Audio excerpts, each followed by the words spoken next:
I don't have to introduce myself. I've known you for years, and you know Jesse. Well. So it's great to have Strange Loop here. You guys have been a force in the last year.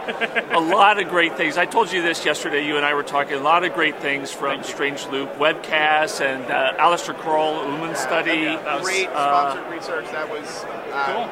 Thanks, guys. And you guys had a great workshop on Tuesday too. We did. We got great feedback. People just appreciated seeing real numbers and doing it like they would do it.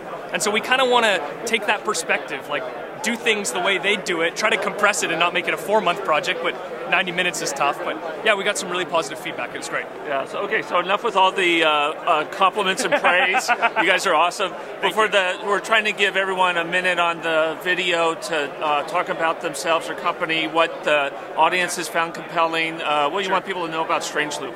Well, I think for us, we, like you, have been talking all about metrics. For us, it's about the relationship between performance and, obviously, conversion. Whatever that might mean, ad clicks, page views. We're now seeing search be a key conversion for some of our customers. And we're in the business of automating it. What's so interesting to me about this conference is how we keep getting pushed to the edge. You know, everyone talked about the easy stuff 3 years ago, do compression, do keep alives. Then we went into the spriting world. Now we're talking about flushing buffers. We're getting more and more difficult. The things are getting harder and harder. And then you add into that the proliferation of browsers. You add into that all of the regression challenges like sites change. And we believe the automation of that process is the way that most organizations can see success.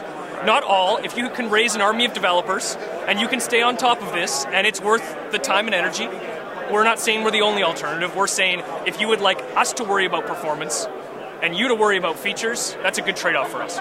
Certainly, large companies, the Yahoos, the Googles, the Amazons of the world have scores, hundreds of developers who can read my books and all the other tools that are out there and learn all of that and do everything by hand. But that's a small percentage of the web companies out there. And then also the other thing that we've talked about that came up in your workshop is even if people have developers that know how to do all that stuff, they're using some CMS, some framework that constrains how much they can touch the content. They can't actually do it themselves. And so having something to automate that, it's awesome. So that's our world. Thanks, right, boys. Thanks for being here. Likewise. Thanks for the call. See you, Josh. Okay, take care, guys.